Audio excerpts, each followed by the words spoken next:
Fathers come in all shapes and sizes. They come with great gifts, and they sometimes come with great flaws. We have fathers who represent old money, and then we have fathers like mine who represent a working class. We're talking about one of those kinds of fathers here today. We're talking about a man you may never have heard of. His name is Joe Brooks. He had a legendary life in a variety of ways throughout most of the 20th century. And in the cult of fly fishing, he is an idol, a demigod in so many ways. And it's time the rest of the world knew more about Joe Brooks, the father of modern fly fishing.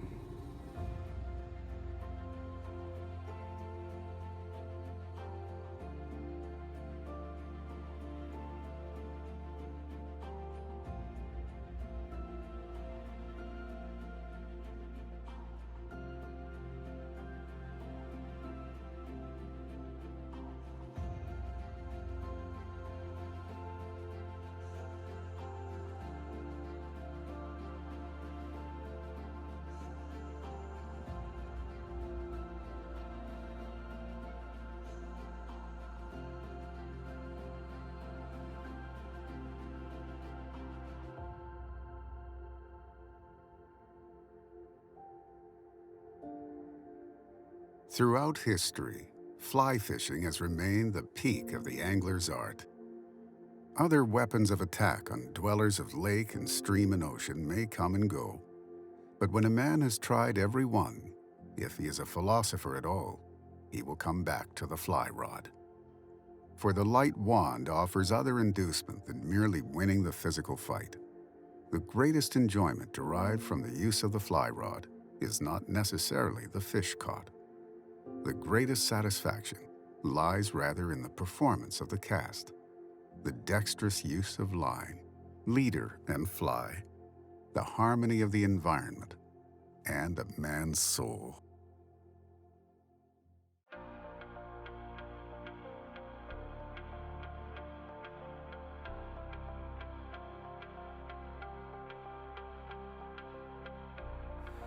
This story is incredibly important to tell because it's not a story about fishing. It's about love. So we had a bonfire and we're sitting around a bonfire and Joe just starts talking about, you know, the whole experience of fly fishing and the protection of the species and catch and return and all that. And then he goes, you know what? It all sources back to Joe, Mike. Everything sources back to Joe.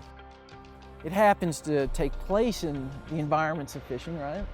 Beautiful, lovely sounds of the wind and the trees and the ripple of the water. But it's a story about overcoming, somebody taking a chance on somebody who's struggling. He decides that he would like to do a film. And, you know, just tagged along. I said, okay, I'm all in. He didn't give up on himself, Mary didn't give up on him, and he had the fortitude to keep going. She was by his side. There's the point that struck with Joe and I is the message of hope, the message of self-love and appreciation, and all that can be accomplished from that. Because what Joe did, he did in a 20-year period of time. And he made a commitment that he stuck to, and that changed everything. And it's a story about overcoming. What Joe pioneered in the sport of fly fishing, the modern sport of fly fishing, he had to first pioneer in himself because he was a broken man. And so how he did all of that, we don't know. It's a story for all of us.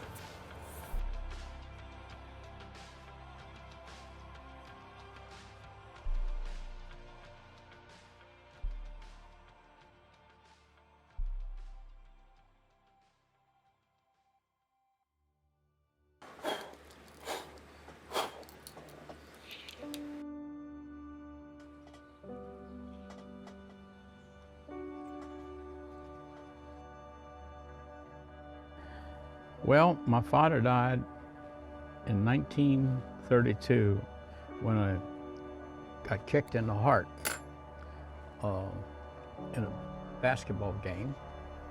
And this was 1932 was really affected by the 1929 Depression, and nobody had any work. You know, we didn't have enough money to buy mosquito underwear. My mother was left with 4 children. I was the oldest, at 6. They didn't have welfare in those days. It was called Relief, and it was a special government program. So they selected a home for you. The house they selected was in a black ghetto. I think when you're in a ghetto like that and you have a tough time, I think you either get better or worse. And I think it was a really great life lesson for us. I am not impressed with anybody's title. I fished with some of the biggest CEOs in the country, presidents of the United States, dignitaries from Europe and all. But Joe Brooks is one of the most impressive people I've ever met in my life. There are many men and women who have devoted their lives to the art of fly fishing. The sport's history is full of inventors and pioneers, but there are perhaps none so deeply flawed and so loved as Joe Brooks. This is his story.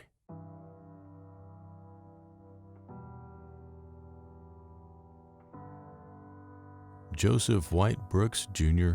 was born in 1901 in Baltimore, Maryland. The United States is a far different place than it is today. There are less than 10 miles of paved road in the entire country, and despite shaky economic footing, the modern age is taking hold in the urban Northeast.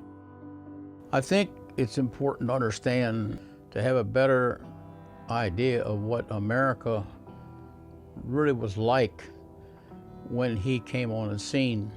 There were no interstates, there were no suburbs, none of this stuff. It was really rural, and there were just little towns all over the place, and around all these small towns were farms. There was a lot of wildlife, the streams were full of fish.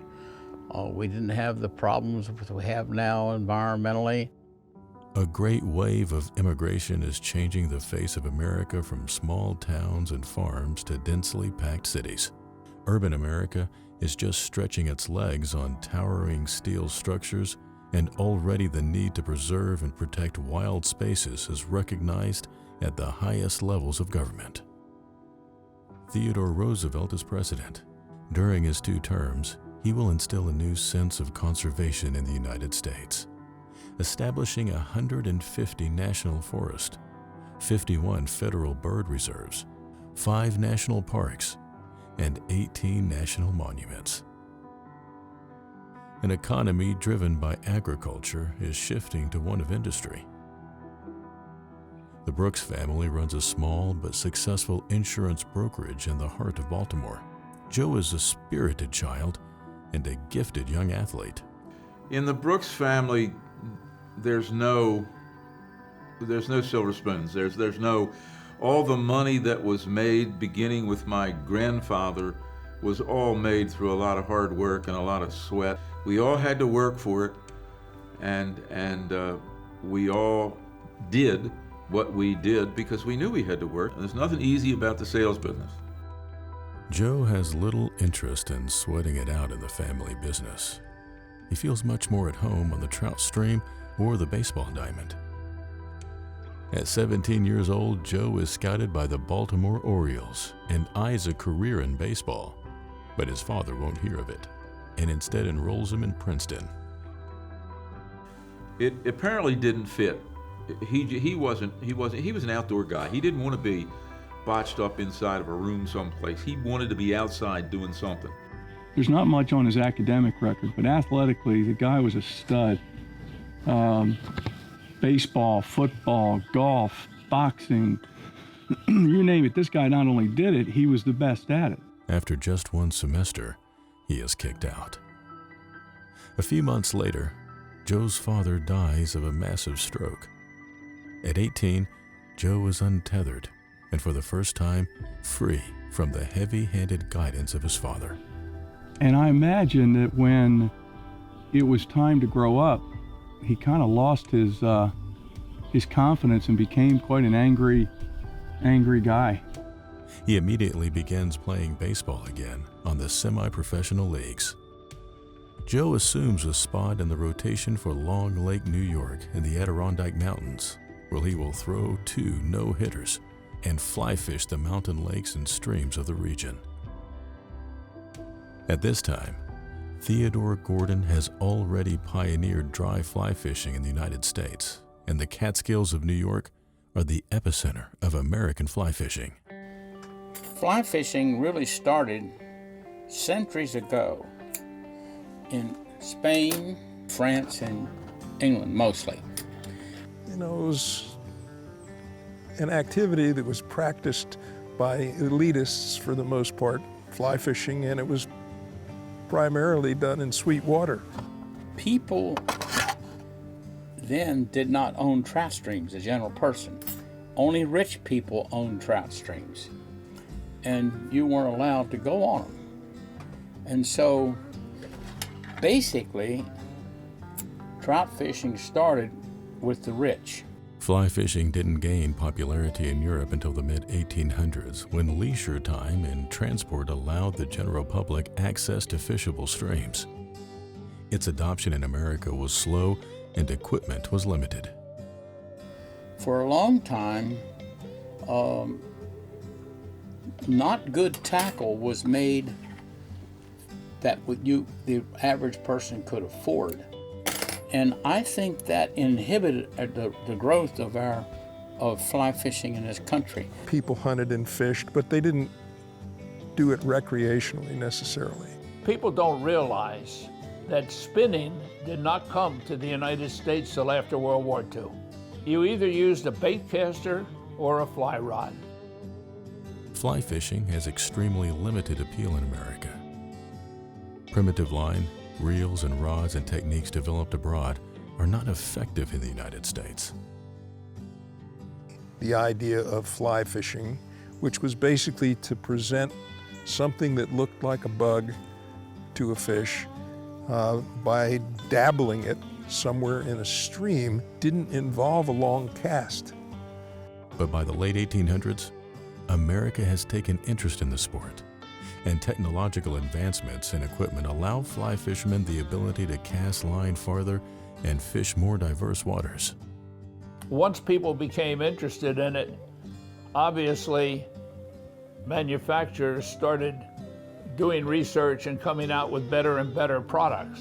And rods began to be made out of more sophisticated canes, and hollow cane rods were a huge investment, and then metal fly rods. The rods got better, the reels got better, the line got better. That materials for fly fishing were becoming better, primarily as a result of material advancements that were adopted by the fly fishing community, which was just starting to catch on. American fly fishermen are heavily influenced by the British, but the purest flies and techniques of English anglers were now being modified and adapted to suit the needs of fishermen in the northeastern United States. It took time, but then people began to discover it. America dry fly fishing is born in the Catskills of New York, and the early 1900s will mark a turning point for American innovation and passion for fly fishing. The rules are now broken, and the door is open to many new species.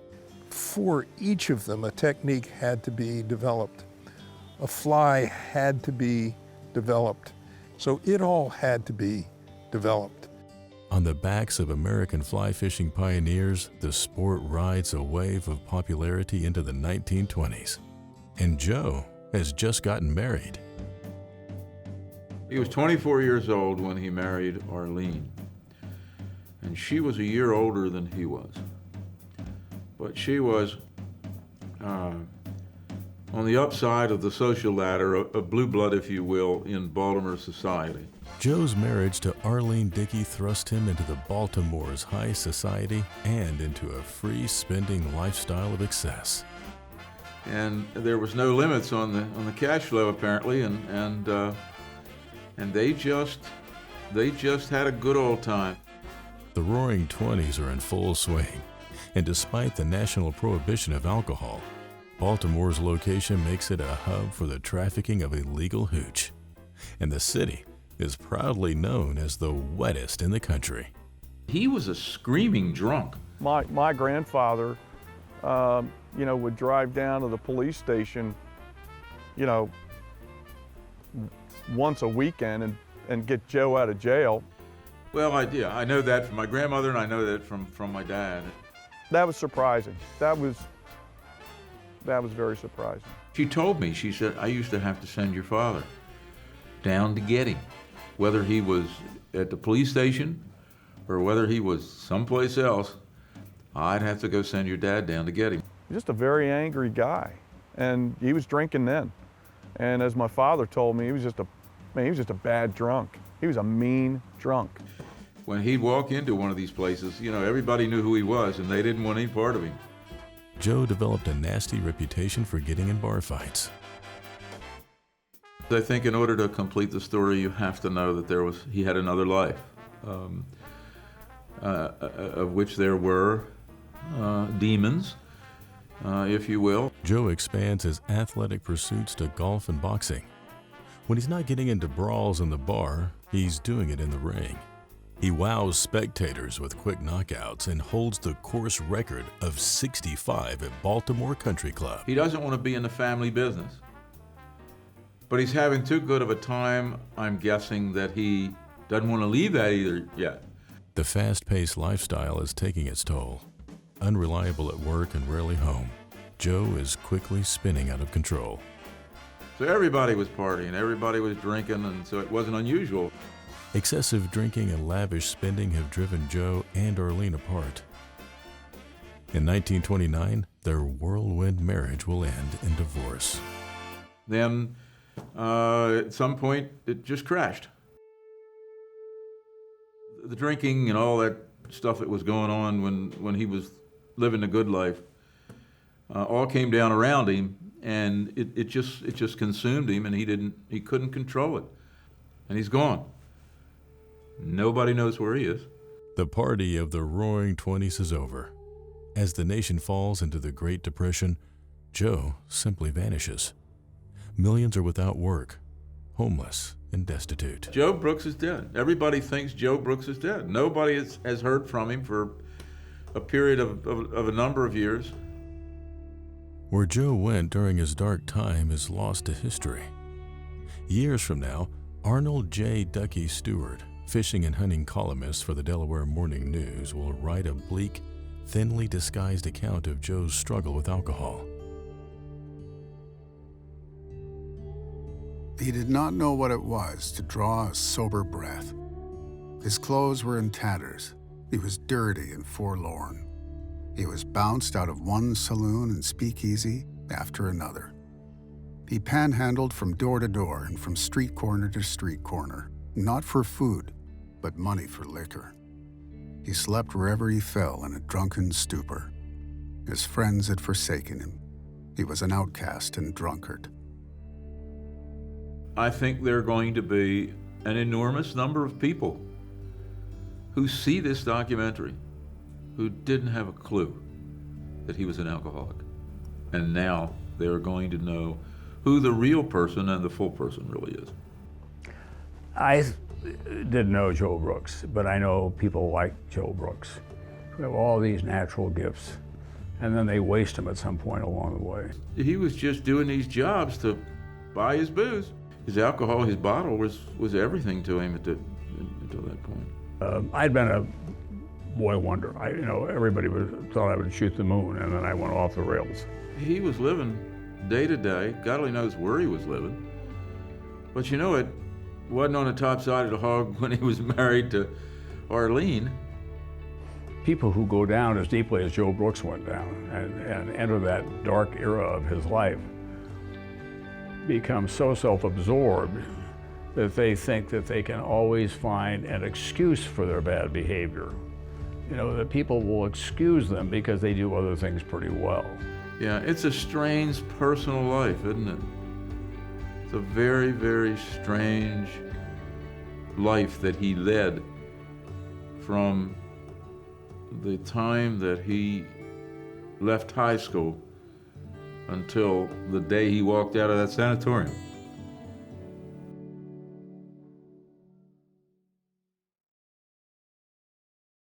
Joseph W. Brooks, having passed the required boozological examinations and having been duly initiated into the mysteries of the famous Black Ball, is now free to roam the taverns and speakeasies without further temptation from the demon rum, and also without snakes, crocodiles, blue monkeys, or other zoological specimens slithering or pattering in his wake. Crazy. In 1937, he graduates from the sanitarium in Toronto, and he has this certificate that says he's over his drinking. Joe emerges from the Wood Sanatorium in Toronto. The month-long program is a grueling course of poisonous cocktails injected into the bloodstream multiple times each day to rid the body of addiction. Later, this toxic treatment will be debunked, but clinics like these are the first to treat alcoholism as a disease instead of a moral problem. 20 years later, the American Medical Association will declare that alcoholism is an illness, opening the doors for a flood of safe treatment and support for alcoholics. The second chance begins when the sun rises the next morning. And then the most important next thing to do is to pick out something that you love and that you're reasonably good at and pursue it with passion. I think those are the two most important lessons of life, and they're as simple as that. What Joe pioneered in the sport of fly fishing, the modern sport of fly fishing, he had to first pioneer in himself because he was a broken man. And so how he did all of that, we don't know. I wouldn't be a bit surprised if somebody didn't prod him into going back to his childhood and bringing that out. Because the one thing I think we do know is he loved to fish when he was a kid. He loved to fish when he was a kid. I had a very lucky life. Things kind of came easily to me. I was in a career that was almost tailor-made for me. But I'm always most admiring of those people who hit the wall, then get over the wall, and then say, look, there's a better way, let me show you how to do it. And so that's where his life really began at age 37 years old.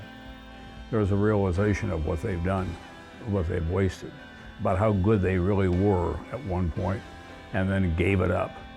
And so when they come back and get cleaned up, and then they reinvest their passion for whatever it is that moves them, then they become kind of like preachers. They say, I want to make the world a better place.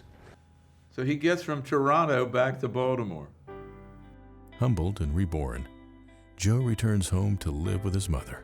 So the first thing that he does is join the Maryland State Game Fish Protective Association, which is a conservation organization. It seems like he's becoming very much a proponent of conservation. Goes back to work at the insurance agency and then does other jobs which are just earning him enough to live. And I want to make up for my earlier sins. And the way I'm going to do that is I'm going to share with the world the spiritual experience of casting a fly to a freshwater fish or to a saltwater fish. And he becomes a conservationist who loves to fish and write about it. Working for the Maryland State Game and Fish Protective Agency, Joe sets to work preserving natural resources and writes in the Raleigh Sheet newspaper.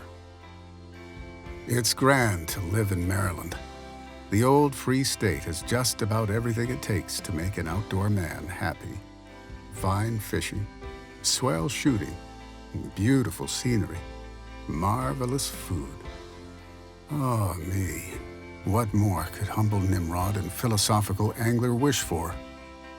I still think at that point it's still a hobby. And he wrote not the fancy prose and all, but wonderful writing that was understandable and not offensive to the blue-collar worker. In 1939, Joe and a small group of friends and writers meet near Thurmont, Maryland, to camp and fish. The group decides to form an official organization of like-minded men who endeavor to meet each year and take a child fishing. The Brotherhood of the Jungle Cock is born. This is the beginning of the story of Joe Brooks, who changed fly fishing forever.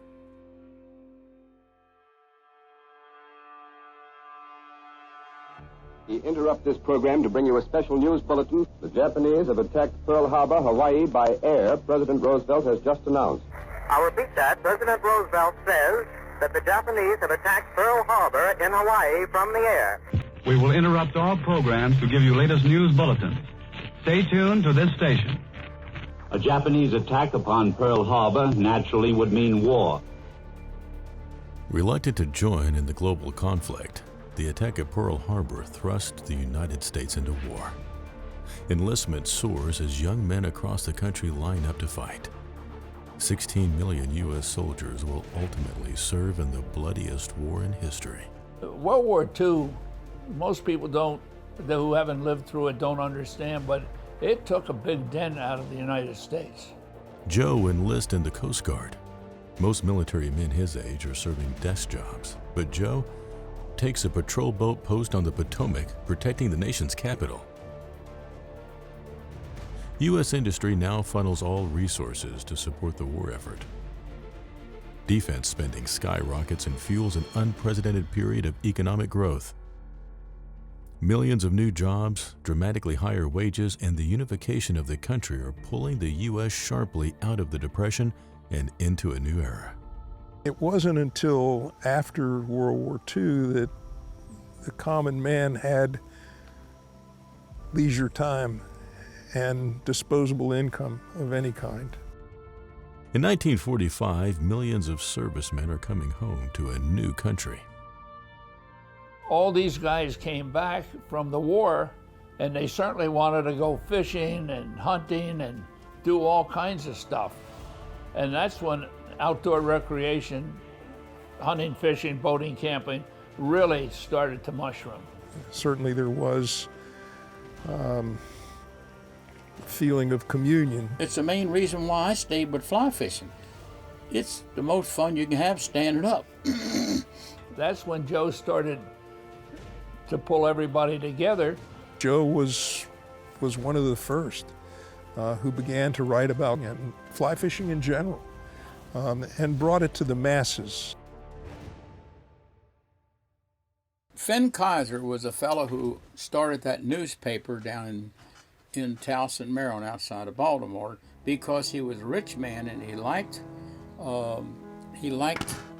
running a newspaper, so he decided to run his own. Finn knew Joe, and they had hunted and fished together, and so he made him his outdoor writer, which was unusual at that time. Still a fledgling writer, Joe was one of dozens of outdoor columnists who are establishing themselves across the country. A surge of interest in the outdoors is giving Joe and his fellow writers an audience hungry for stories and technical advice. What Joe did was write a little column. I think he got $10 a week for it. He wanted to come up here and do a little column on me about being some hot dog fisherman for that little county paper he wrote for. He is appointed the president of the Maryland State Game and Fish Protective Association, and his star rises quickly in the Baltimore region as he begins writing his own regular column, pools and ripples. We went up just below the Harbor Ferry. I carried a canoe down and some tackle. He carried his tackle down. And when we got down there, I see he's putting a fly rod together. I don't know about it. I'd never seen a fly rod. He walked up on the top of this rock. Here were these insects rising, and he threw in these little rings, and 4 casts he caught 4 fish. And I said to Joe, I have got to have some of this. So I drove to Baltimore the next day in my Model A Ford, which took me several hours, and I paid for it, but he picked out the tackle for me at Tochterman's Sporting Goods store, and he took me over to Herring Run Park and gave me a casting lesson. Joe has just released his first book, Bass Bug Fishing, and his reputation began to expand beyond the mid-Atlantic region. And so he asked his boss, he said, withhold a little bit of my paycheck so that I have enough money to go down to this conference. The Outdoor Writers Association of America was holding its annual conference in St. Petersburg, Florida, and Joe was on his way. One of the things that happens at OWA, or Outdoor Writers Conferences, is a lot of people come in that try and get writers to travel to their part of the world and write stories on it. It's a business. And Joe's future wife, Mary, represented the province of Ontario, and her job was to get people to go up there and fish and hunt. Nobody was going to Canada fishing in those days. It's kind of hard to believe, but this is right after World War II. We had plenty of fishing and hunting here. Mary Ainsley is the Travel and Tourism Director for the province of Ontario. She has come to Florida to enlist a group of prominent writers to join her on a bear hunt and fishing tour the following May. The trip to Ontario involved about 10 days, and the idea was to fish all over Ontario and then write about it so other people would want to go to Ontario to fish. It was a dream assignment, but even with a limited pool of outdoor writers, Joe was not yet popular enough to warrant a spot on the train. He wasn't a prominent enough writer. They wanted key writers, national level, everything else. So he got turned down. But Joe's trip to Florida was a success. He lands a spot on an extravagant fishing travel tour of Alaska, and each day sends colorful dispatches to his readers of pools and ripples. Mountains are everywhere, but strangely enough, the river itself is not clear water. It has a sort of creamy look. They say the color is from rock, powdered by the rending, relentless forward surge of the glacier. While flying, you can see where the river meets the salt. It is as if someone had drawn a line. With the success of the Alaskan expedition at his back, Joe is fishing and writing more than ever, and an opportunity is opened up on Mary's tour of Ontario. At the last minute, somebody backed out. Mary decided, maybe I'll invite Joe. So she sent him a telegram to invite him to go to Ontario. They made arrangements, and he flew to Canada. And they put Mary as the person to take him around Eastern Canada to show him these, sort of be his emissary. And they really liked each other. Mary and Joe would spend the next 10 days hunting, fishing, and touring the Canadian backcountry. And that's when their romance started. Joe was not a polished writer or anything, and Mary was, because she worked for the Canadian government as a public relations person. So she knew English and communications, and she really helped to form and develop his writing. And what everybody liked about Joe's writing, it was real simple and plain, but eloquent.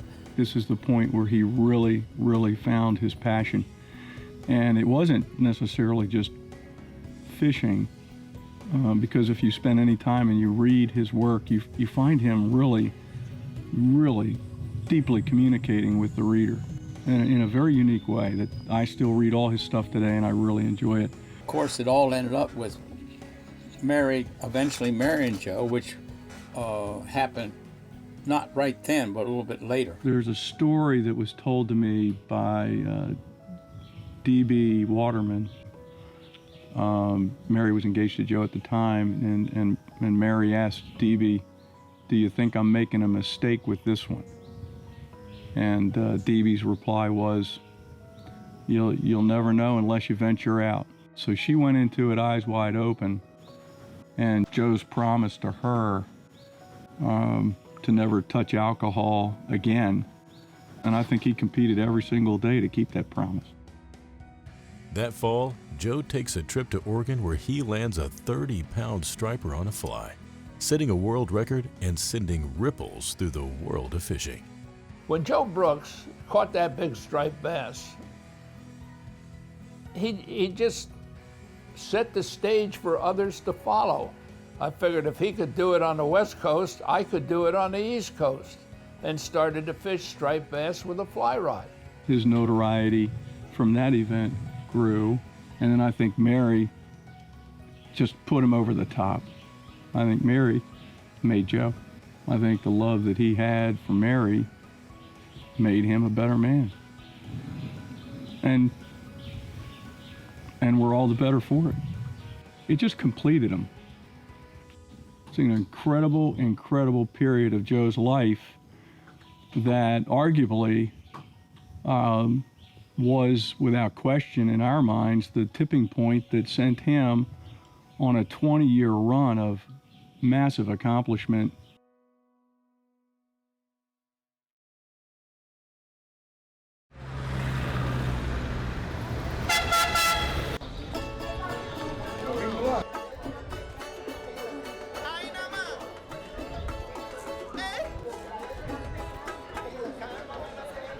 And so they got married in 49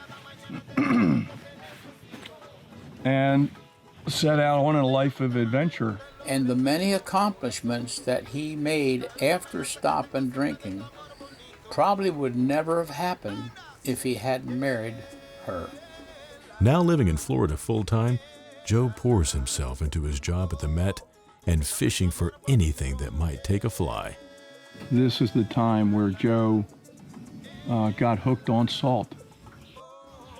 It was also at this time that he specifically stalked and targeted bonefish.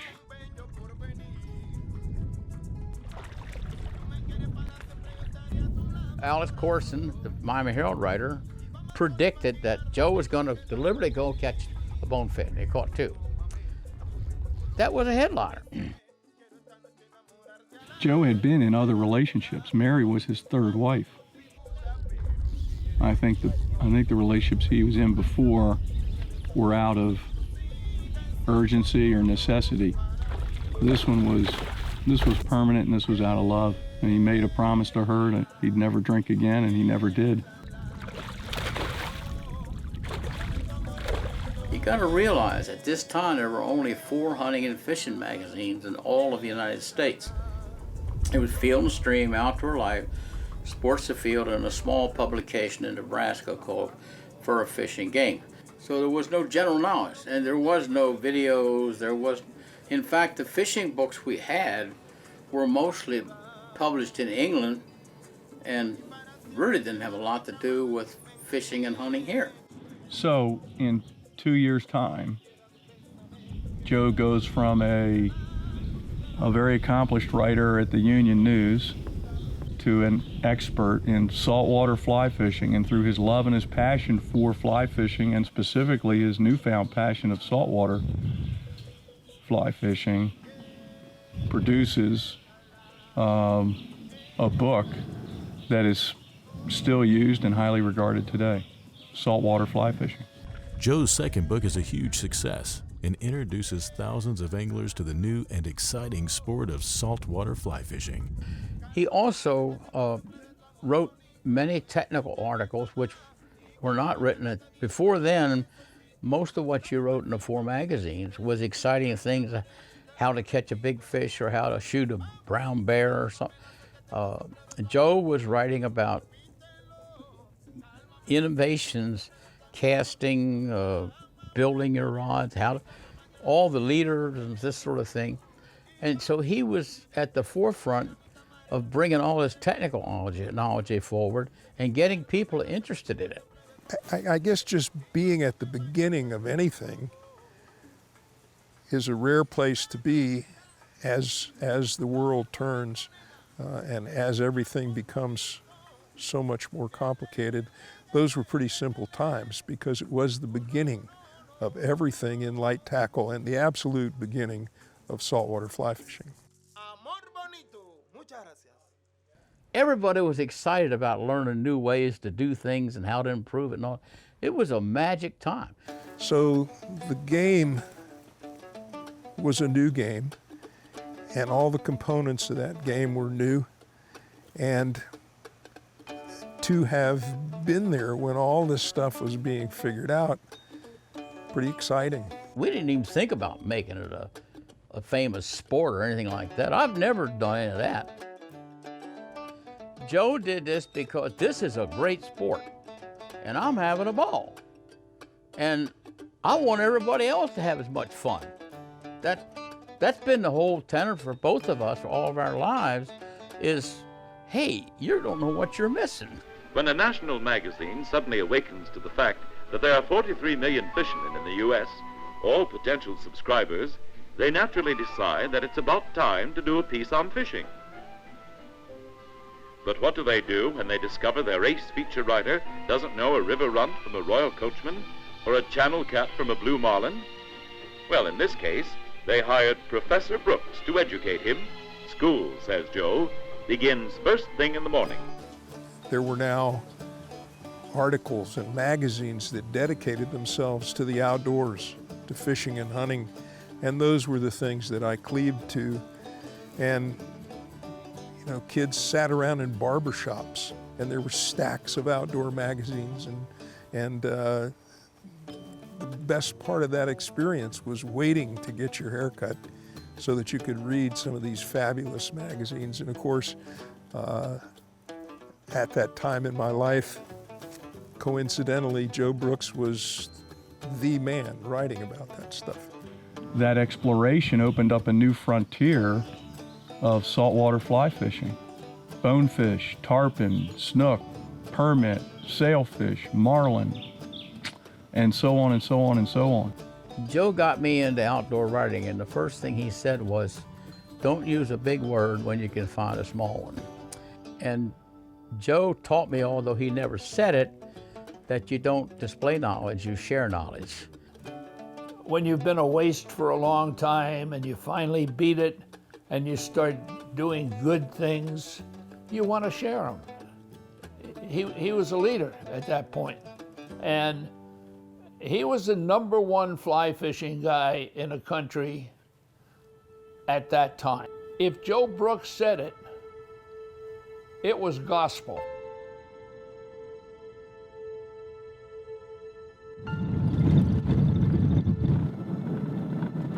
The thing that is the most astounding to me is how far Joe had fallen in the clutches of alcoholism and the way it controlled his life. It's mind-boggling to try to think about what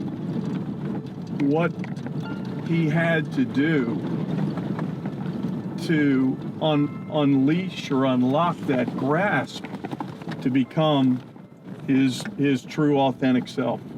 But Joe changes, and he overcomes that dark side, and it all comes together when he comes to Patagonia. Joe did these things like he was the one that got people going all over the world fishing. Well, all I did was interested in going to the same places. I never thought about, wow, this is a new concept. So a lot of this stuff that Joe did not seem to be that revolutionary at the time. It was only afterwards that you realized that when they started building highways and building lodges and hiring guides and all, then you began to realize the real import of this thing.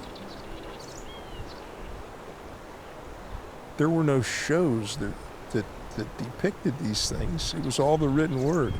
So it was guys like Joe Brooks and others who became my idols.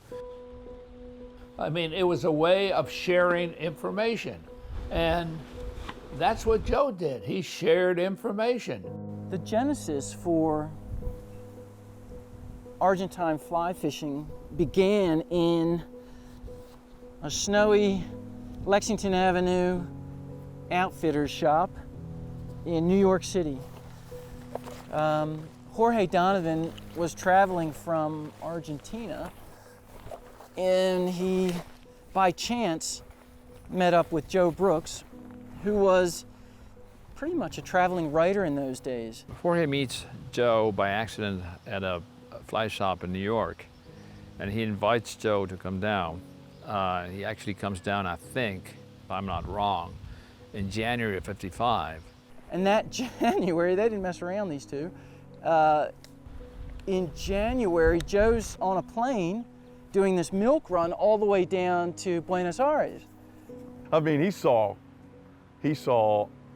opportunity to explore. I mean, the guy was an explorer and discoverer. Let's be clear about that point. And in those days, getting to Buenos Aires isn't anything like it is now. It's not as simple as it is today. It's vastly different. All of the scenery, mountains, trees, crystal clear glacial water. Nobody knows about this place. It is hidden. The gem, you know, it's that hidden gem type of thing. He saw Candyland. Argentine fly fishing before the 50s was restricted to a very tiny fraternity of people. There was no pressure on the ecosystem. There were no fishermen fishing. And for Joe to arrive when he did, it was just a perfect storm. It's like somebody with all the ability to catch the fish in this environment, and there they are.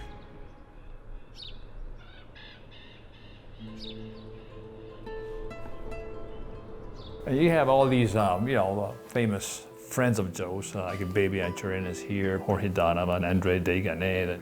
This is a place he used to stay in the 50s and 60s. I mean, Joe came down, probably 5, 6, 7 times. Yeah. I mean, this is just a great It hasn't changed much. Yeah. They would come all the way down to Patagonia, which was a long, long way, all gravel road. But they had the whole place to themselves, Yeah. That was priceless. Yeah. Being here in the 50s and 60s, oh man, I mean, even the 70s were great. So he's 54 years old, so he's not exactly a young guy, is he? No, but he's mad fisherman, right? Yeah. He brought fiberglass rods, fly lines that didn't exist here. They were fishing silk lines in Argentina back then. I mean, they were fishing like this with a book, under your Yes, arm, that's like, right. The English the style. English style, yes, like this. yeah. And all of a sudden comes Joe making a double haul like this with a fiberglass rod, and They were astonished. I mean, they couldn't believe what he was doing, which they hadn't seen ever before, So they were totally mind blown when they saw that.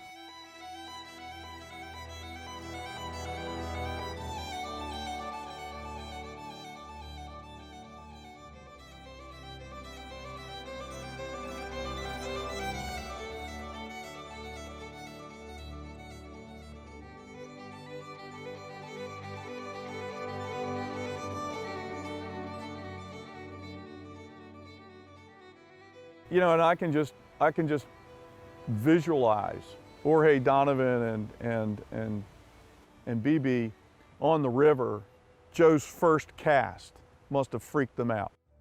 It gives you much more control of your line and much more accuracy and total control. If you don't double haul, it means that you don't know how to fly cast. These guys are restricted to a particular style because that's what they knew.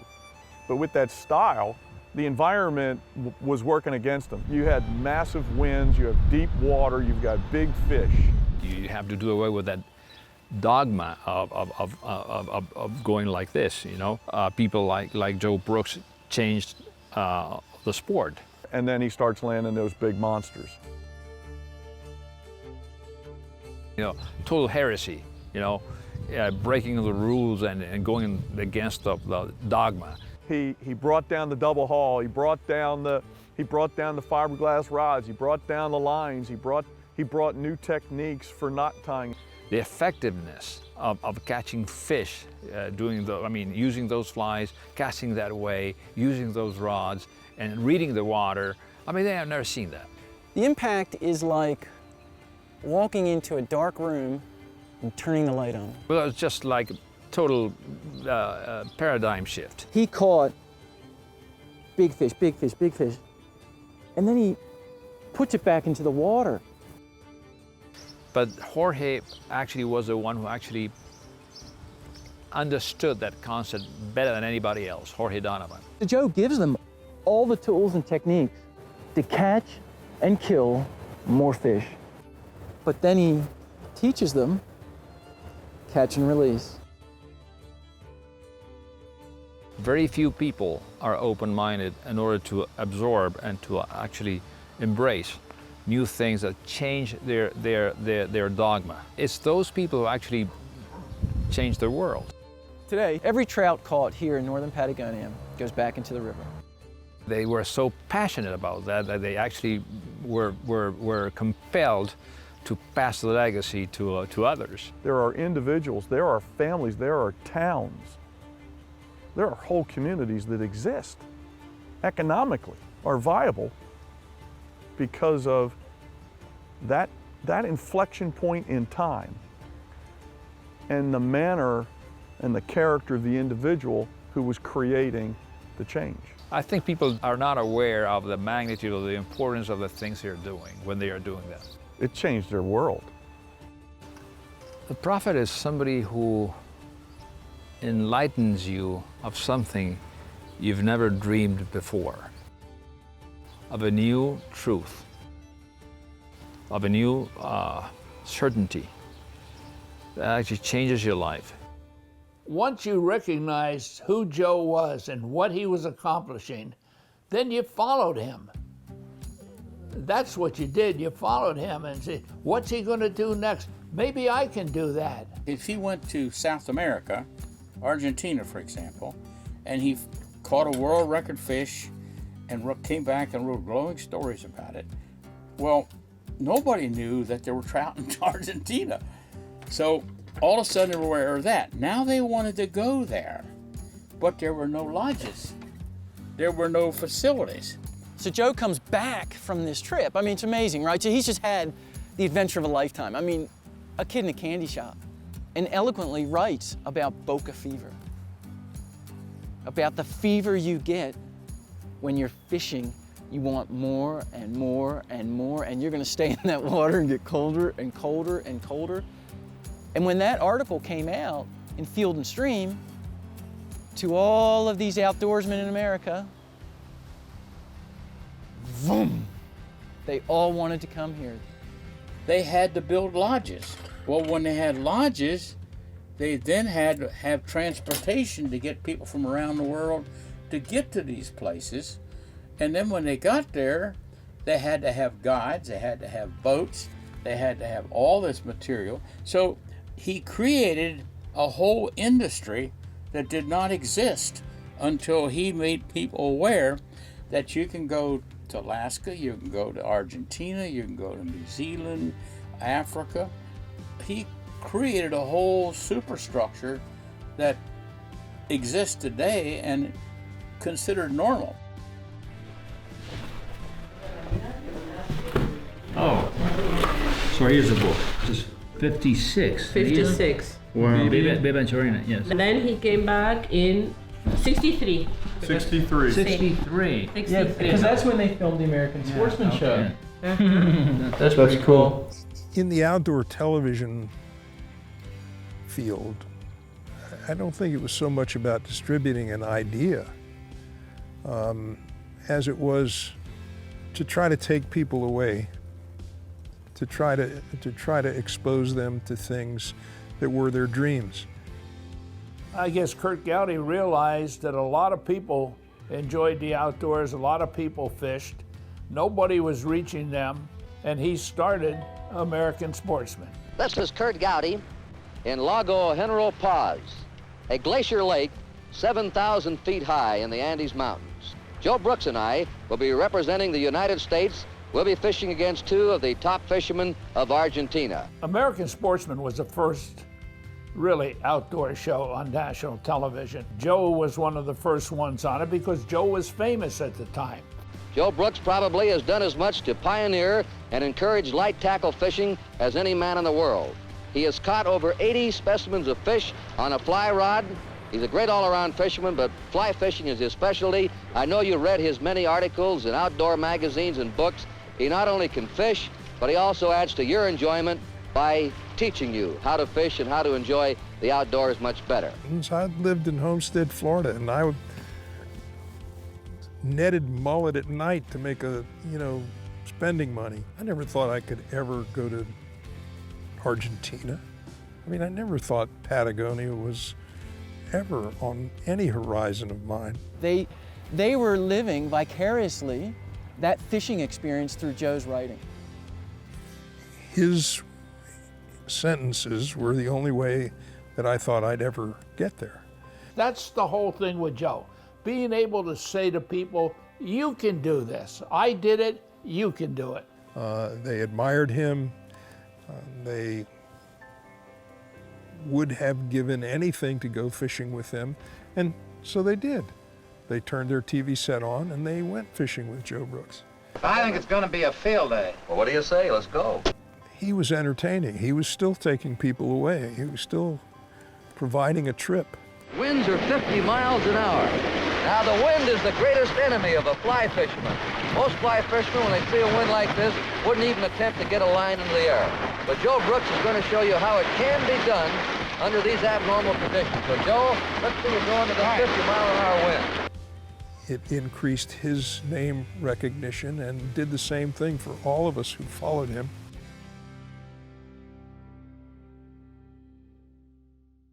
One of the most important contributions Joe made to fly fishing, and he made a lot, was the fact that he took people like myself, Charlie Waterman, Mark Sosin, a host of guys who were avid fishermen, and taught us, encouraged us to write for the magazines, to do television shows, to demonstrations and clinics. Early 60s, that's when I called Joe. Because he was my hero. He was successful. He was a fishing editor of Outdoor Life at the time. And I said, tell me how to get from where I am to where you are. Joe was a hero to many of the people who are, whatever you want to call heroes, or people that fly fishermen admire today, because he was the one that kick-started us, got our careers started, advised us on how to do things and conduct our business, and was a man behind the scenes who wanted no credit whatsoever. After having an alcohol problem and going down to nothing and surviving that, I think he wanted to show the world that he was more than an alcoholic. Joe and Mary are living in Richmond, Virginia. Having inspired and mentored a number of premier outdoor writers, Joe begins to use his influence to help establish conservation organizations. Up until this time, fly fishing was basically done by individuals, and individuals didn't share a lot of their knowledge with other people. What really kick-started fly fishing for the general public happened in the 1960s, and Joe was a main person driving this. There was an outfit formed in Michigan that was called Trout Unlimited. In Eugene, Oregon, they formed the Federation of Fly Fishing, and in Toms River, New Jersey, they formed what they called the Saltwater Fly-Fishers of America. Joe Brooks was the driving force involved in all three of those organizations. Having personally witnessed the power of collective knowledge, Joe inspires regional experts to become active in the protection and preservation of their own resources. The key to that was bring these guys here that don't tell anybody anything, but know how to fish in their area, and form a chapter here and a chapter there and a chapter here. And they then they got hooked on sharing this knowledge with other people. And that's what really, where the word really started disseminating around, was through these chapters in these different organizations. After fishing all over the world, Joe finds heaven in the Paradise Valley of Montana.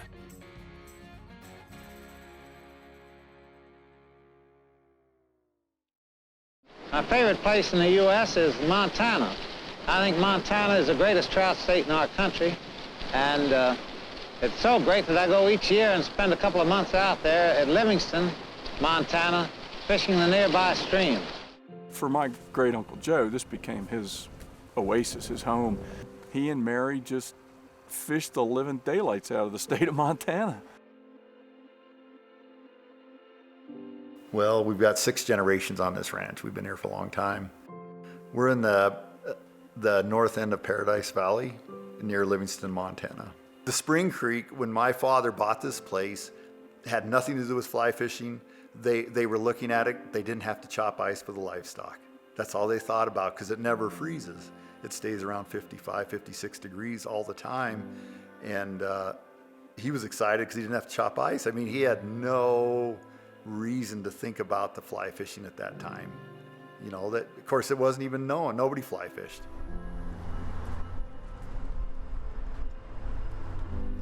My father got here and established fly fishing here. But when Joe came, that was another world. Joe, he started coming here when I was a very small child, must have been in the late 50s, early 60s. And he lived on the ranch here in the summertime for 7 summers. When he came here, this would be the only fly shop, almost the only fly shop in Montana. There were no guides. People just fished on their own. There was nobody floating. You know, the river, you could just go out and have it to yourself. But, you know, we not only have the Yellowstone, we have the Spring Creeks, we have a lot of other water. Joe begins writing extensively on Montana, and with the flood of interest came pressure on the resource. I think in his initial articles, he was pretty reluctant to name the Spring Creeks or which Spring Creeks he was fishing on. You know, financially, he could see my parents were struggling. I mean, agriculture in this valley was not an easy way to make a living. It's just not that good of soils. Joe and Mary and Edwin and Helen become great friends. And Joe said, geez, you've got this spring flowing through. Let's see if we can't turn that into a fishery. And so they did, and the Nelsons created a wonderful, wonderful Spring Creek. Not only could you protect the resource, but you could also get some money from this and make it a win-win situation for everybody. With Mary's support, Joe becomes not just the catalyst for a new wave of economic growth, but a leader in the establishment and protection of Montana's world-class cold water fisheries, raising funds to fight the damming of the Yellowstone, improving habitat on numerous spring creeks, and realizing a vision forged in years of experience. Joe and Mary create a fly fishing paradise. And then over the years, through all of Joe's promotion and then therefore the promotion that would take place in the industry by others, it started to become quite popular.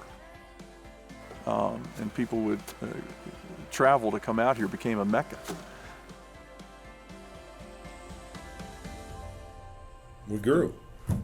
I mean, but Livingston became a place in the world for top-notch fly fishing for trout. Joe's work in the Livingston area spread across the state, and today, Montana is proud to be one of the top fly fishing destinations in the world. These are Joe's fly rods that he graciously gave me many years ago.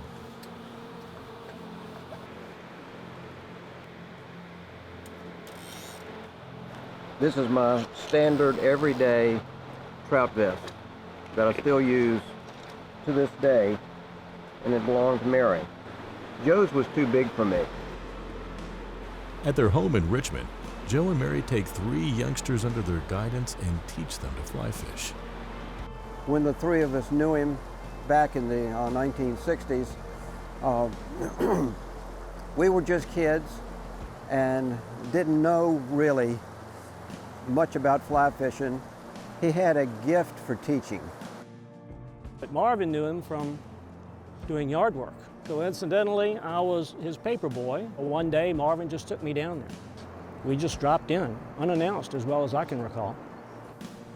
And Joe stopped whatever he was doing, whether he was working on a chapter on his book, or whether he was writing an article, and came out and gave me my first real fly casting lessons.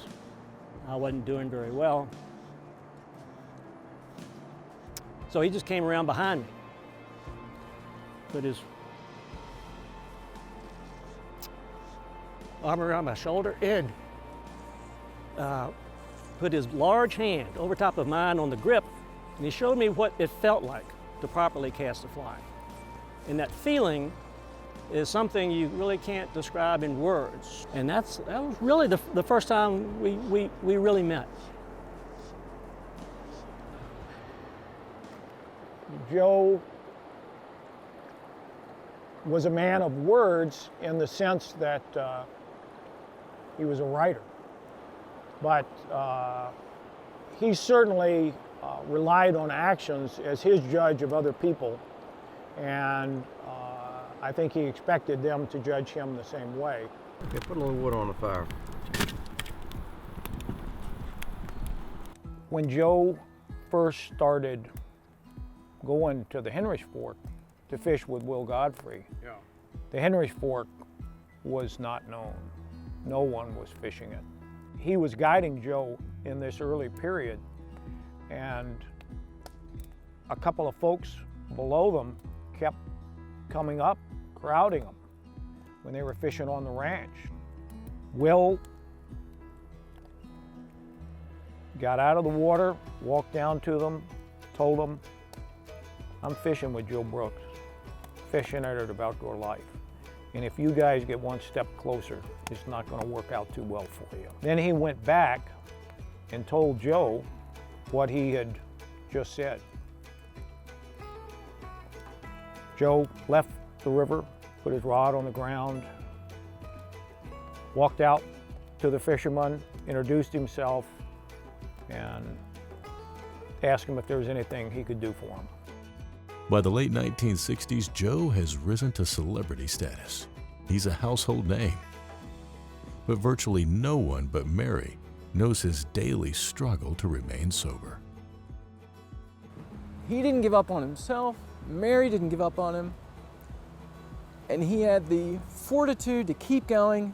She was by his side. Competition had always been big in his life, and I think that what he felt with Mary and what he respected about her and what he respected about what they were together, I like to think that that's what he was competing for day in and day out to avoid his, the trappings of addiction that he suffered with.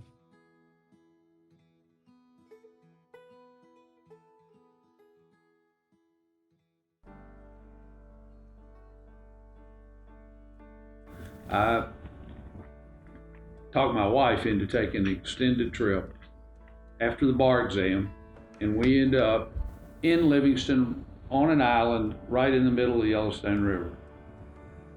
We go to have dinner in a very small cafe they had there, or breakfast actually, and there's an elderly couple sitting across the room, and he said, "I'm Joe Brooks, and this is my wife, Mary, and why don't you come over and have a cup of coffee with us?" We visited a long time. he said, I want you to be my guest on Nelson, so you just come with me sometime. And I said, I'd love to do that.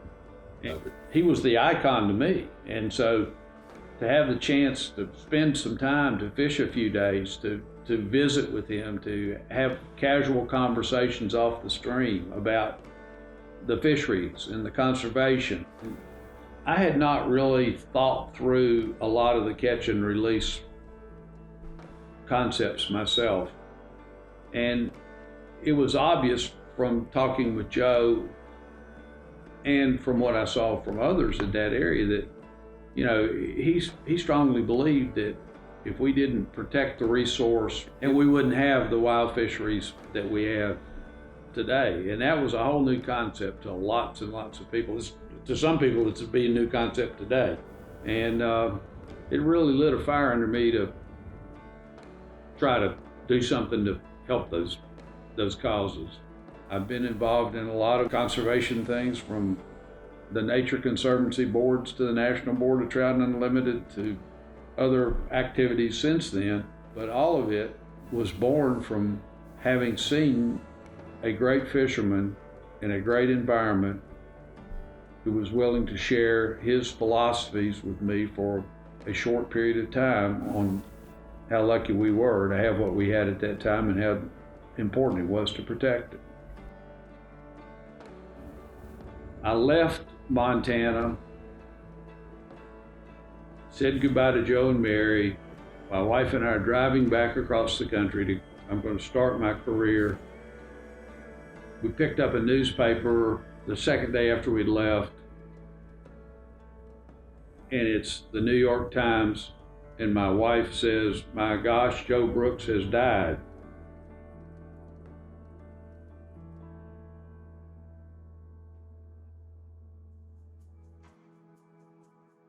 September 18th, 1972 was just his calling card day. He was out fishing on Nelson Spring Creek, the lower section called the Joe Brooks Hole, and suffered a heart attack.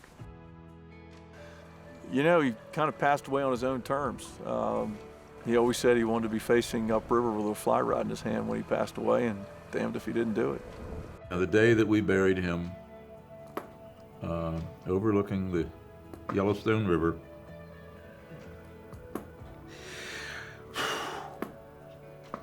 I buried one of my fathers. He was kind. He enjoyed helping people. He could see that the sport needed to grow, and he had so many ways to help it grow. And unfortunately, people today do not even know that Joe Brooks exists. When he finally sorted life out, he was able to share with other people and to help other people. And I don't think there's anything more meaningful in life than to be able to help others. You don't meet many people like that. And when you do, you remember them for the rest of your life. A lot of the stuff that Joe did not seem to be of importance at the time. It was just he did it. I think that's true of a lot of things. Long after Joe was gone, there was me, Charlie Waterman, and all kinds of other guys writing about this.